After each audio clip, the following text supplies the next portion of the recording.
E aí, pessoal, aqui é o JP e a gente vai continuar o nosso estudo da química da hidrosfera. Então, a gente já viu aí um pouquinho, né, as características gerais da hidrosfera, composição química da água, dos oceanos. Também vimos aí algumas propriedades da água que tornam ela uma substância tão especial assim. E vimos aí os tipos de água. Agora a gente vai trabalhar um pouquinho sobre a poluição das águas. Bom, o que significa falar, né, de poluição? Primeiro, a gente tem que fazer uma distinção entre o que a gente chama de água poluída e água contaminada. O que é uma água poluída? É quando a minha água possui modificações em suas características, tanto físicas quanto químicas, como, por exemplo, cor, odor ou sabor. Já uma água contaminada é quando a gente tem na nossa água substâncias e organismos patogênicos, ou seja, que podem nos transmitir doenças, tá? Então, essa é uma diferença. Toda água contaminada é uma água poluída, ok? Detalhe, nenhum dos dois tipos de água aqui são adequados para o nosso consumo, tá? Então, a gente tem uma água que é imprópria, tanto para uso doméstico, quanto aí para uso na agricultura, quanto para uso industrial, tá certo? Vamos estudar agora os tipos mais comuns de poluição da água. Então, o primeiro tipo de poluição é a chamada poluição sedimentar. É a poluição mais comum e acontece um acúmulo de partículas em suspensão. Então, se a gente deixa a água parada, a gente observa que existem partículas que não decantam, mas ficam lá em suspensão. E essas partículas são provenientes do solo e de produtos que são insolúveis, né? Produtos tanto inorgânicos quanto orgânicos. É como se a gente pegasse, por exemplo, né, no curso de um rio e a gente mexesse no fundo desse rio. A gente percebe que várias partículas ficam em suspensão. Obviamente, depois elas acabam decantando, mas aquela poluição acaba atrapalhando. De que forma? Elas vão fazer com que haja uma dificuldade na realização de fotossíntese pelas algas e também de visualização da comida pelos animais aquáticos, ok? Além disso, né, essa poluição pode ser resultado de quando há acúmulo de lixo e detritos, tá? Então, os nossos lixos podem dar origem aí a esse tipo de poluição. Temos que tomar cuidado aí também, beleza? O segundo tipo de poluição é a chamada poluição térmica, que é causada por indústrias que usam a água para refrigeração. Então, muitas vezes, essa água para refrigeração não sofre adição de nada, mas o simples fato de usar ela para esfriar o motor faz com que ela seja aquecida. E aí, se essa água aquecida volta para o meio ambiente antes, né, de poder estabilizar sua temperatura e tudo mais, podemos ter um problema ambiental. De que forma? Quanto maior a temperatura da nossa água, menos oxigênio eu tenho dissolvido. E aí isso faz com que eu provoque a morte dos seres aeróbios, ou seja, aqueles organismos que precisam desse oxigênio dissolvido para poder respirar. Tá? Então, o simples fato de voltar a água um pouco mais quente do que o normal já acarreta aí problemas ambientais. Também nós temos a poluição radioativa, que aí é devido aos resíduos radioativos que são jogados no solo, no ar ou na água. Porque de uma forma ou de outra, né, como tudo está interligado, vão acabar parando na água. E esses resíduos são decorrentes do lixo radioativo, que é gerado em laboratórios, usinas ou mesmo em hospitais. Tá certo? E por que eles causam problema? Essa contaminação por poluição radioativa pode levar a problemas como câncer e problemas mutagênicos, ou seja, de mutação aí do nosso DNA, ok? Mais um tipo de poluição, a poluição por compostos orgânicos sintéticos. Temos aí uma grande classe de compostos, mas todos eles têm uma característica em comum. Eles são resistentes à biodegradação, ou seja, os micro-organismos que estão presentes na natureza não conseguem pegar esses compostos e destruí-los e transformá-los em outras coisas.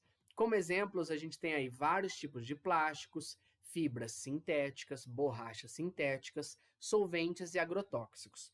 Grifei aqui plásticos e agrotóxicos porque eles têm uma relação muito grande com os nossos hábitos aí, né? Tanto essa questão aí, hábitos de consumo por conta dos plásticos, quanto a questão aí, né, da questão da agricultura por conta do uso de agrotóxicos.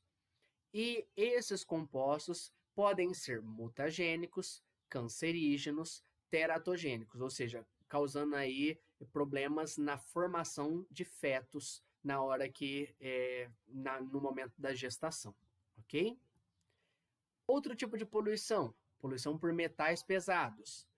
A atividade industrial, como por exemplo mineração, gera resíduos que podem conter esses metais pesados. E esses metais são bioacumulativos. Então, mesmo que a gente não tenha contato direto com esses metais, se esses metais vão parar num rio e um peixe, por exemplo, tem contato com esses metais pesados, quando a gente consome esse peixe, a gente vai estar ingerindo esse metal pesado e vai poder gerar problemas para a gente. Entre metais pesados, aí a gente tem mercúrio, chumbo, arsênio, cádmio, estanho, cromo, zinco e cobre, né? Diversos aí que podem, né, cada um com uma determinada quantidade, mas que fazem mal para a gente. De que forma? Eles causam problemas neurológicos ou também de fígado, né, hepáticos, nos rins, problemas renais, câncer e tantos outros, ok? Mais um tipo de poluição, a poluição por nutrientes de micro-organismos aeróbios, né? Esse tipo de poluição a gente tem que tomar um pouquinho de cuidado para entender todo o processo. Acontece o seguinte, essa poluição pode ter tanto causas naturais quanto antrópicas, ou seja, devido à ação humana. Quais são os principais nutrientes que podem causar esse tipo de poluição? Matéria orgânica, que vem, por exemplo, de lixo e esgoto, quando é descartado aí num rio sem o devido tratamento antes. Também nitratos, que estão presentes nos fertilizantes, e fosfatos, que estão presentes também nos fertilizantes, mas também nos detergentes. Por quê? O uso de fosfatos aí nos detergentes faz com que a gente possa combater o problema da chamada água dura, que a gente já viu, né, lá no nosso último vídeo que era. E acontece o seguinte, o excesso desses nutrientes faz com que a gente tenha um problema chamado de eutrofização. Essa eutrofização artificial, né, por conta de causas humanas, pode ser evitada. Em alguns casos, pode ter também a eutrofização natural. Vamos entender um pouquinho melhor dela e aí eu falo da diferença da natural para a artificial. Bom, quando ocorre um aumento na disponibilidade de nutrientes, consequentemente, eu vou ter um aumento também, né, uma proliferação de algas e bactérias aeróbias. Essas algas e bactérias aeróbias vão consumir ainda mais oxigênio que está dissolvido. Ou seja, a disponibilidade de O2 na minha água vai ser menor. Isso faz com que eu leve à morte dos meus seres aeróbios, ou seja, peixes e outros organismos que precisam desse oxigênio também para sobreviver, ok? E aí, além disso, acontece o seguinte, uma vez que eles vão morrer numa maior quantidade, os organismos decompositores anaeróbios vão se proliferar. Por quê? Eles vão se alimentar, né, desses organismos aeróbios mortos, e como eles não precisam de oxigênio, eles conseguem sobreviver, né, num ambiente sem esse O2 dissolvido. Isso faz com que haja uma decomposição anaeróbica, que produz, entre outros gases, né, gás metano e gás sulfídrico, né, ou aqui o sulfeto de hidrogênio. Esses dois gases aí são gases poluentes. E além deles, nós temos aí um aumento de compostos que são mal cheirosos e altamente tóxicos para os demais organismos que não acabaram morrendo. Então, você tem aí um problema que vai levando a outro, ok? Então, isso daqui é por conta da eutrofização. Quando um corpo de água vai ficando mais velho, né, vai acontecendo um enriquecimento natural, né, por conta dos nutrientes. Então, isso pode levar à eutrofização natural. Só que isso leva muito mais tempo. Diferente do caso da eutrofização artificial, em que você tem aí o despejo, por exemplo, de esgoto num rio, e isso vai favorecendo todo esse problema ambiental aqui. Tá? Então, isso daí é uma das coisas que a gente precisa ficar atento para que não aconteça. Ok? Bom, a gente fecha aí mais uma parte do nosso estudo da química da hidrosfera e daqui a pouco a gente vai estudar um pouquinho melhor sobre o tratamento da água. Até logo, tchau, tchau.